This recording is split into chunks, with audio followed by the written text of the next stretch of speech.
Welcome to a news episode of Sports Talk Central. I'm your host, Adeep Mahmood, with my normal co-host, Hunter.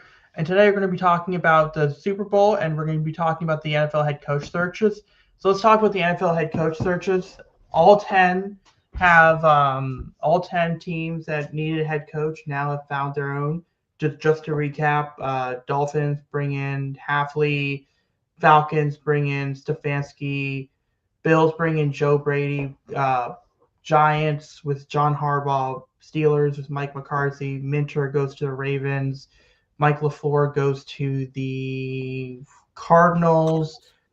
Yeah, Kubiak goes to the Raiders. Yeah, that's not official yet, Adi, but it's going to be official this upcoming week, I'm pretty sure. Yeah. Am I missing other teams? Cleveland with Todd Monken. Yep, Todd Monken. And then did we miss someone by accident? Oh, Tennessee, Robert Saleh. Yeah. Yeah. So just like we'll save the Ravens and Steelers one to the last part of this discussion. But what were your thoughts on these head coaches and their teams? Yeah, I still like the Bills thing. Kind of just doesn't make a lot of sense to me. You're firing McDermott to promote an offensive coordinator that it feels like a lot of Bills fans aren't really too high on. I don't know. I feel like that's just kind of making a move for the sake of making a move. That whole operation really made no sense to me, Adi. Like, I understand the owner was upset with the way the season ended. And if you watch that press conference, that was a doozy. But you fire the head coach, but then you give a promotion to the GM who's responsible for one of the worst wide receiver groups in the NFL. It's very strange.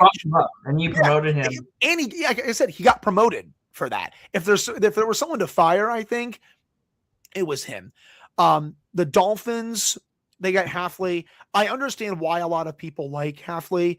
I don't know. Like, just going back to his days at Boston College, I kind of felt he was a little overrated, but he'll have a chance to make this work. Apparently, he interviewed very well. No surprise for LaFleur in Arizona. Felt like it was with Arizona and Vegas. It felt like one was going to get LaFleur, one was going to get Kubiak. I think Kubiak was, in my mind, he was kind of deciding between the two, and now looks like he's going to go to the Raiders. And that's a really nice coup for the Raiders, by the way. Like, that job, it felt like to me wasn't that desirable, but now you have him coming in, and he's done a great job with the Seahawks offense this year. He's going to get Fernando Mendoza number 1 overall. You do have Tom Brady there as a minority owner to work with. So I like that hire quite a bit, honestly, for the Raiders. The Falcons getting Stefanski makes sense. You bring in a veteran coach who I think honestly did a decent job in Cleveland. I understand why he was the scapegoat there, but if you look at the rosters these last couple of years, especially, they have not been very pretty rosters. So I think he's going to be decent with that Falcons offense. He has a lot of, good players to work with. Good for Robert Saleh getting another opportunity. It's not with the Jets, Adit, so he doesn't have to deal with that cursed franchise. He gets to work with Cam Ward, so curious to see, of course, how that goes. We'll discuss the Ravens and the Steelers here in a minute, but already discussed the Bills, the Browns going to Todd Monken. That one's fascinating to me. I'm not really sure how that one is going to go, because again, like, you look at that offense, man, not a lot of talent on that unit, and they still don't have a true franchise quarterback. Like, I know Shedeur got a lot of time at the end of the season, but I still got to see a lot more from him. So you have all that. Those are just some of my main miscellaneous thoughts on a lot of the head coaching hires outside of the Ravens and the Steelers. Yeah. So I think with the Browns, that was a weird thing because it seemed like Jim Schwartz was someone they were trying to keep, and now it's going to be a requirement, and it made sense with Todd Monken. If he was the head coach, he would keep Jim Schwartz, but obviously it was revealed yesterday that Jim Schwartz tendered his resignation. So that one's funny. It's always like they're saying, hey, look at this great offense. Like, Todd Monken's a good offensive mind, but let's also keep in mind he had Lamar Jackson as his quarterback. Like, Shedeur, I don't think he's going to – Shedeur in a few years, and if you want to be really optimistic, he could be really good. But you're talking about a second-year quarterback in Shedeur Sanders. Deshaun Watson is still there. Don't know how much longer he's going to play, if he even plays another snap for them. But the other thing that was a little weird about the Brown searches, apparently they were so analytical. I don't know if you saw this, I did. but they had to apparently do some homework It was for a the whole interview. bunch of like questionnaire stuff and all this other thing during the interview process. That thing was just wild to follow. Like it looked like it was going Right. to be Shieldhouse from the Rams. No, looked like it was potentially going to be Grant Udinsky from the Jaguars. Nope. And then they kind of just pivoted to Todd Monken. That's what it felt like. And then once Jim Schwartz knew he wasn't getting the job, he just said, well, see it. Because I think for Himadi, it felt like he was being strung along. That's what I think he was really mad about. Like, hey, like they were probably thinking like, hey, like, you know, you're the favorite. And that's why he was really happy. And then when they pivoted to Todd Monken, I think that's when obviously you saw the reports where he cleared out his office. He said, I'm done. And yeah, voila. You know what? You know what I think it could have been. Like you're kind of on the right track, but I think part of it could have also been, all right, you're considering me for head coach. Cool. Mm. All right, but you know what? If you were going, and this is just if I'm in Jim Schwartz's shoes, if you went with a younger offensive mind like Shieldhouse, I understand why you have to do that. Yeah. He is a younger offensive mind. He is the complete opposite of me, and I get it. There's that long term answer, but then you went out and got an older, an offensive mind, but an older offensive mind, and I believe is around the same age as Jim Schwartz. Now, it's a weird thing for me to say this part, which is essentially why would he be okay with Nate Shieldhouse or Udinsky? I think that when you are getting older, if someone that's the less like you get passed over by someone and it's the person that they hire is not like you at all, you can understand it. And you can understand in this game you want someone for the next 10 to 20 years, that makes sense. A Grant Udinsky makes sense for the Browns. But Todd Monken, like if they bring in Jim Schwartz and he struggles, they're going to can his ass in like 3 years or 4 years. If Todd Monken comes in and struggles, he's going to get canned in 3 years. It just kind of feels like more of a lateral move, and I think that was the insult. So I think he respects Todd Monken, but it's a situation that he was in where Todd Monken being chosen for this job was a little bit of an affront.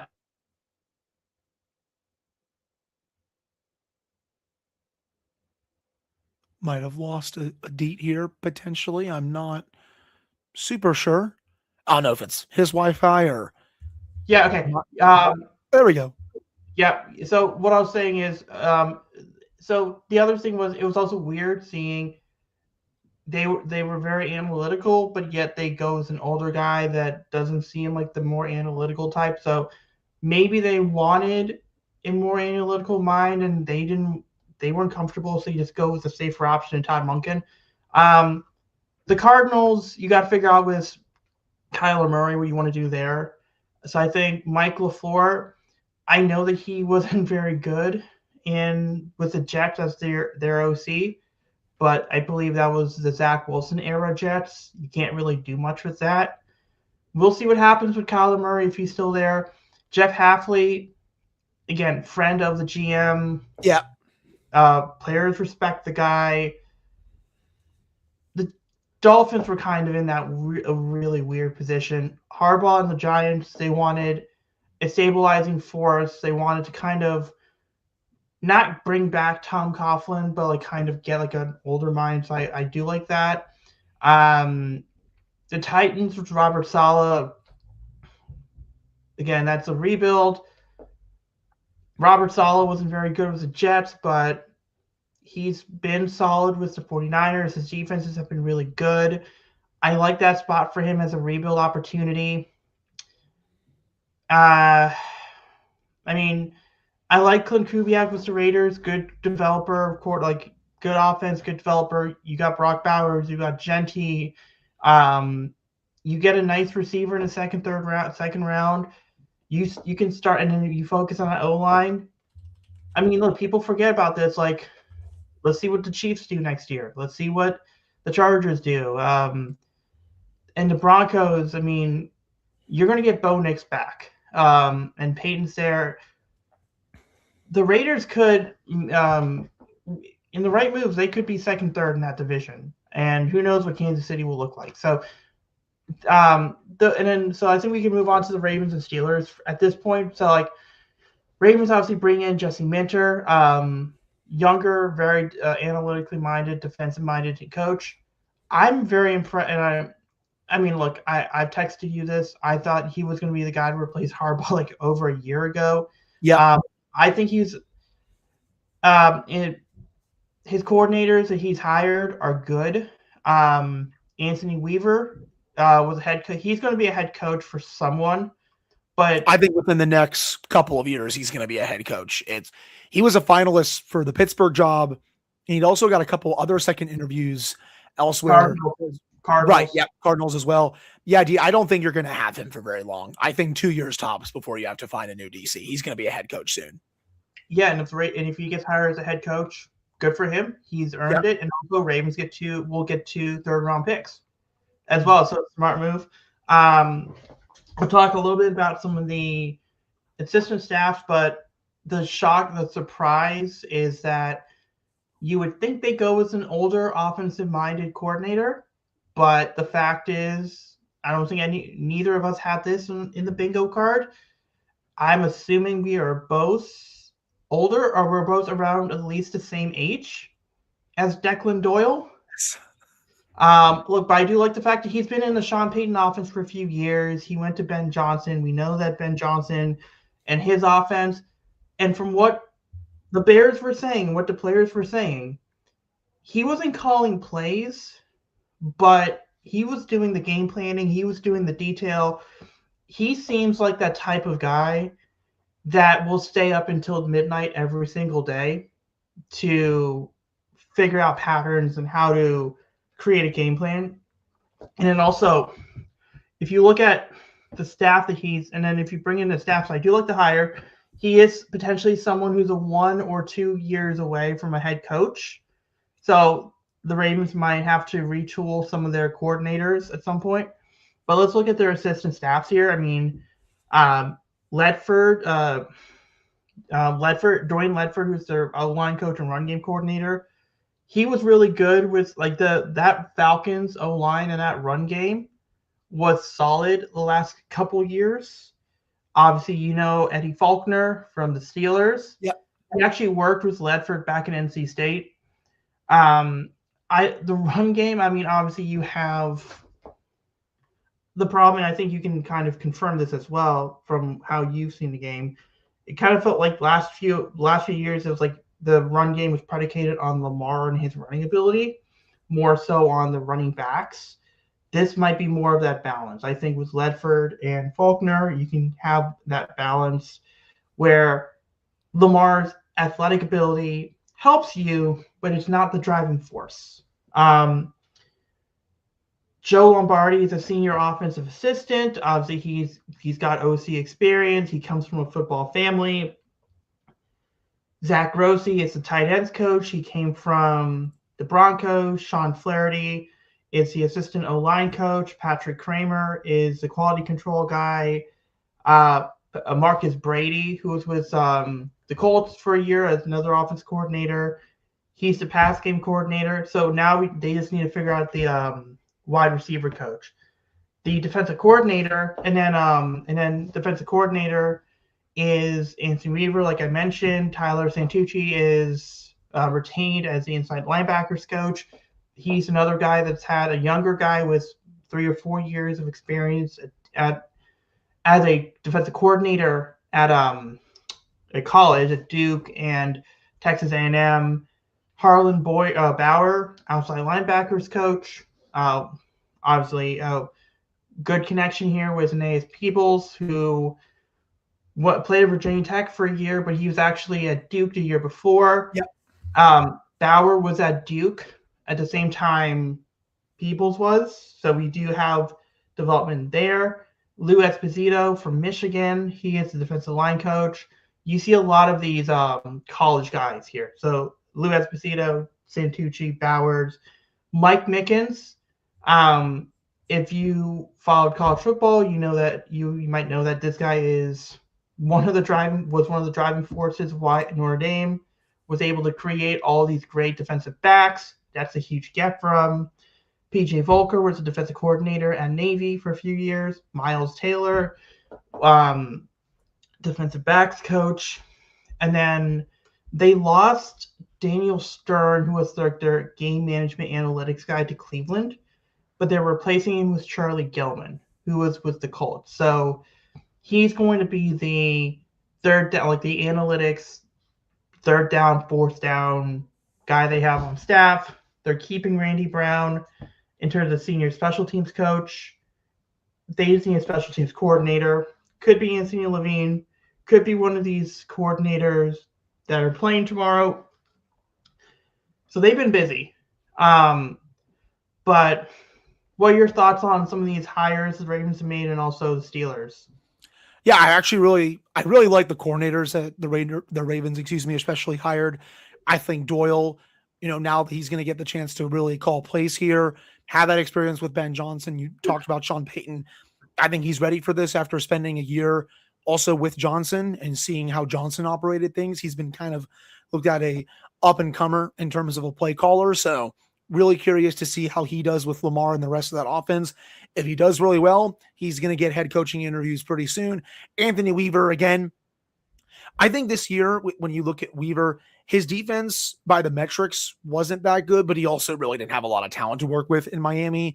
A year or two ago, his defense was definitely better. So now that he has some more talent to work with and they're probably going to make some upgrades overall, I think he's a really solid DC. Like when it became clear that he was a finalist for Pittsburgh and, it was potentially between him, Brian Flores, and Mike McCarthy, I was warming up to Anthony Weaver a bit more just because when I looked at his defense this year, I was like, oh, like it just wasn't really that good. But, I was able to, watch some content from other people, look into it a bit more. And I was like, okay, like there's actually something to really work with here. And obviously the Steelers went in a different direction, but I think he's going to be a head coach really soon.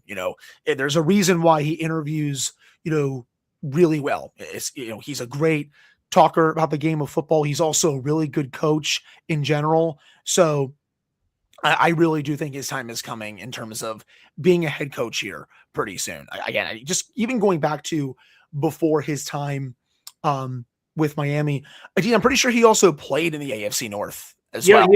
He was the second round pick for the Ravens the same year that Ed Reed was the first round. That's a really cool fun fact. So it's kind of like a full circle moment coming back to coach a team that he played for. And I really do think the Ravens really needed to upgrade in that defensive coordinator spot. Weaver definitely is. Again, really good coach, and I think he's going to be a head coach at some point here pretty soon. I was reading some reports from a couple other people around the league, and they compared him to Dan Campbell as like a CEO, basically. So I think he's going to really command a lot of respect in that locker room, especially for the defense and all that good stuff. So again, that's a really good hire. Declan Doyle is the same thing. When it comes to the Steelers, they're really filling out their staff as well. I'm not going to get into all of them. They just hired their offensive coordinator, Brian Angelico, yeah. I think that's how you pronounce his last name. Vikings tight ends coach. Yes, he was from the Minnesota Vikings, tight ends coach and passing game coordinator for the Minnesota Vikings for the last few years. What I like about it is that will he be calling plays? No, he's not. But the thing is, he's learned under Kevin O'Connell, who I think is one of the top play callers in the NFL. So he'll really get to help game plan Mike McCarthy every single week. And, obviously McCarthy's going to call plays, but it's going to be him really getting the game plans going and all that good stuff. And maybe there comes a point in time where he does have to call plays for another team, because I don't think McCarthy's ever going to pass that off to someone. He's always called plays throughout his coaching tenure, but this is still someone, comes from the Kevin O'Connell tree. So again, I think he's not a play caller, but it still seems like to me he's going to be an upgrade over Arthur Smith, who I thought was very overrated. Some Steelers fans felt like he was fine. Not me, man. I was not a fan of Arthur Smith at all. They're keeping Tom Arth, the quarterback's coach. James Campen, 21 years of experience as the offensive line coach. Adam Henry as the wide receivers coach. And Patrick Graham as the defensive coordinator. That's also one I really wanted to focus on too. When you look at the Raiders defense this past year, like people were trying to be like, oh my God, like, why are you hiring him? That was Pete Carroll's defense, man. And they were awful. You get Patrick Graham to a unit with a lot more talent. I think you're going to see him flourish a bit more. I think he is going to be an upgrade over Terrell Austin. Even just a couple of years ago, his defenses were pretty solid, man. Like he's been, to me, a solid DC throughout his career. So I do think this is going to be a good fit here. Honestly, I like both DC hires for the Steelers and Ravens. I think Patrick Graham is going to do a good job here, and I think Anthony Weaver is going to do a really solid job in Baltimore. Joe Witt Jr. is the head coach of the secondary, but also the assistant head coach. His defenses, especially lately, have not been that good, but having him in assistant role, totally fine. They also finally got, what'd you say? That was like, I remember when he was named to the Commanders, Mm-hmm. a lot of people were saying that's like he was a big part with the Cowboys. Right. So I just want to bring that up. And I know a lot of like the big pushback from some people. Oh my God, McCarthy's just hiring a bunch of his friends. Some of these guys have Pittsburgh ties. I feel like most coaches, Adit, hire their friends in some capacity. They're like that's how it is. They are the most familiar with them, so therefore they're going to be the first one on their mind. They're going to be the first one that fit their scheme. Like it only becomes a problem if you see largely average results. Like if this was like the Giants hired Greg Roman to be like a senior offensive assistant. And by the way, we didn't even talk about that thing. It's like Matt Nagy is their offensive coordinator. Greg Roman is their senior offensive assistant. Yikes. But that would be a nepotism hire. Because Greg Roman's good for a year or two, but there's a lot more negative. Like if you're hiring your friends and they're consistently good, keep hiring your friends. Right. And that's just how it works for not even just football, college football, hockey, basketball, baseball, the list goes down. Again, I'm not going to get into all the hires. I do think this one's cool though. Domata Peko, defensive line coach. That's really cool that he's going to be the defensive line coach of the Steelers. He knows the AFC North really well. That's a really cool hire. Like of the assistants, not the coordinators, of the assistants. That's one of my favorite hires so far. I think he's going to do a really good job with the defensive line.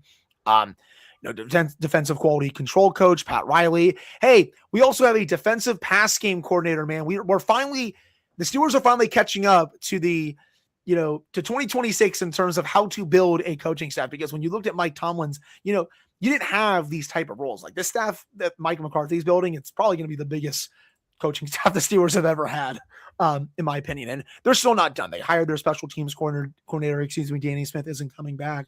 They're going to hire a few more as well. I would not be surprised to see, a passing game coordinator come in here and all that good stuff. But, again, I know some people have said, oh, he's just hiring his friends. A lot of these hires, at least on paper, seem fairly solid. So for as much as, I didn't like the hire at the time, I especially didn't like the process. That's what really bugged me. It was the process that got to that point where I'm like, you just didn't need to rush it.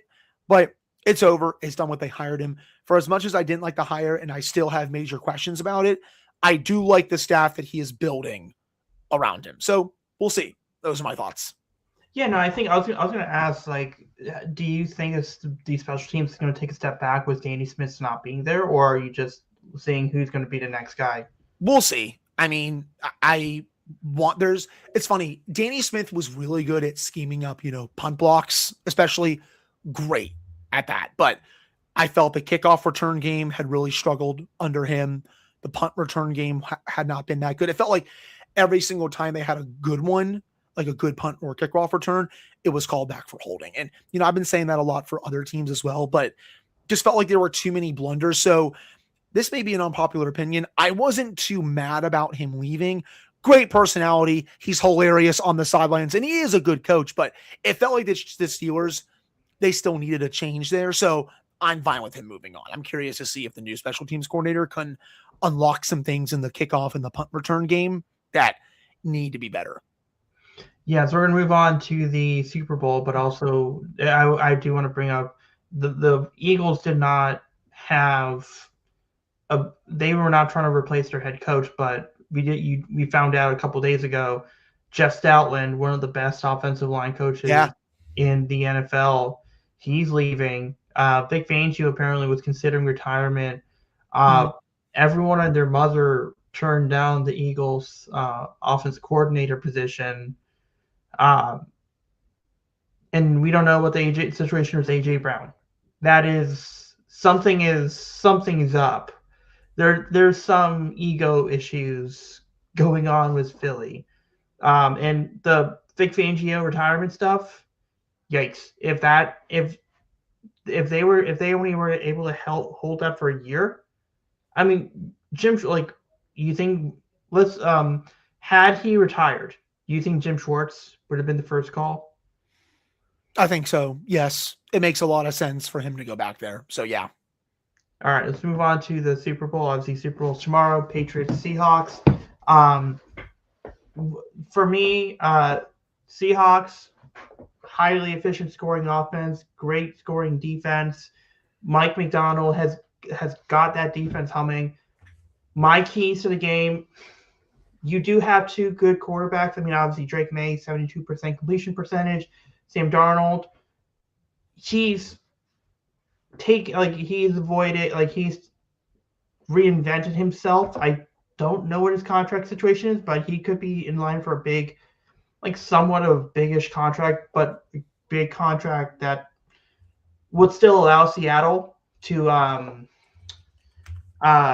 build around him better than other big. He has 2 years left on his contract. It was a 3-year deal that he signed during free agency. So I would imagine if he continues this next year, he's probably in line for another extension. But again, it probably wouldn't be a massive one that would cripple the team. It would still be in that good middle ground. Mm-hmm. You know, like where it's like you're still paying a quarterback a lot of money, but it's not like if with the Ravens with Lamar and Josh Allen with the Bills, it's not going to be like that is a massive contract. But yeah, I think that's with Sam Darnold. I think that the key is if you can. And I know the championship games, the perception is the Seahawks are going to run over the Patriots because the Patriots scored a lot and their defense was really good. But let's keep in mind, it was C.J. Stroud just giving the game away. That was not on the Texans defense. That was on C.J. Stroud, and also. It was a backup quarterback for the Broncos. But what are your general thoughts on this game? I think Seattle is the better team going into this. I think their offense, as we have talked about a lot, has been fantastic this year. Sam Darnold is having the best year of his career by far, and he has a chance to really stick it to Minnesota. Like, if he wins the Super Bowl, and I think they already are regretting how they handled it. I think if they could do a do-over, they would sign Darnold. I think they made a mistake letting him go. And if he wins the Super Bowl on Sunday, I would love to be a fly on the wall in the Minnesota front office in front of their just everyone around there and Kevin O'Connell to see what they would be saying if they were watching, just because I think if you injected them with some truth serum, I think they would say, yeah, we probably should have brought Darnold back after how great he was in Kevin O'Connell's offense too. But, I like the way Clint Kubiak is calling games. Seattle, they have quite a few weapons. I like New England's defense quite a bit. I just don't know for a full game if they can really slow down Seattle's offense. And I think 4.5 is a pretty good spread. Yep. I'll take Seattle by a touchdown in this game. I think they'll win. It's dubbed the rematch from obviously a little over a decade ago when we all know what happened at the end of that game. But I'm going to take Seattle here. I think they have the better offense, and I think their defense will do enough to disrupt Drake May as well. Give me Seattle by a touchdown. Yeah, no, I have Seattle winning this.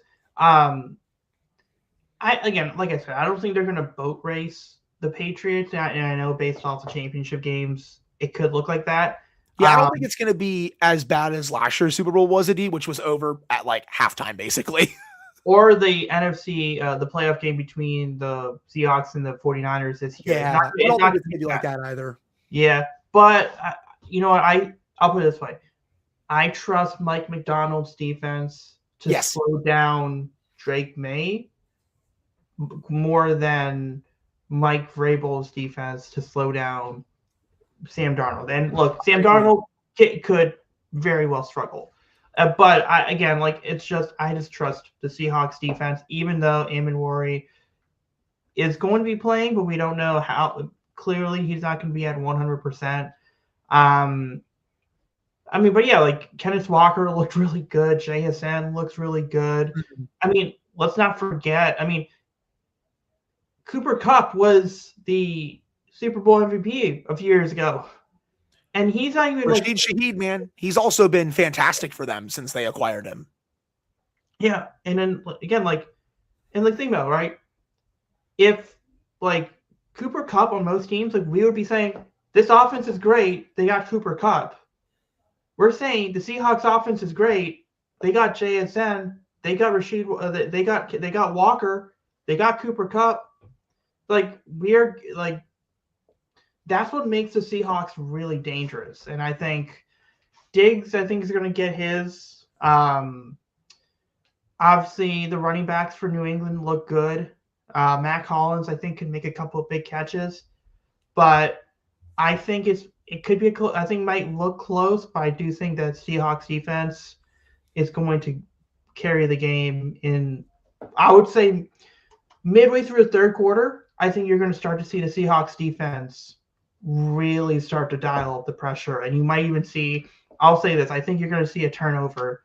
The Seahawks defense will commit at least one turnover between midway through the third quarter to the end of the game. I think those are realistic predictions. I think so too. I'll go 27-20. What about you? Yeah, I'm going to go 31-23. So okay. But yeah, so we'll end the show on that note. But I mean, just quick reactions outside the NFL. Just quick reactions. Framber Valdez, 3 years, $115 million to the Detroit Tigers. On that one, it was fun seeing the Pirates in on there for a little bit. Did you see that report earlier this week? The Pirates were never going for that type of contract, but. That's my main reaction. It was just like, oh, the Pirates were in on him, and then you see that contract handed out, and it's like, no, they weren't really in on him, only for their price. Like you think they were ever going to give him that type of contract? Hell no. Yeah, no, and I'll say this: I know the media was saying the Orioles are in on Framber; they're the favorites for Framber. I don't think they were really in on Framber, and I know people are going to say, well, Michael Elias has that connection with him. It could be negative because we all know.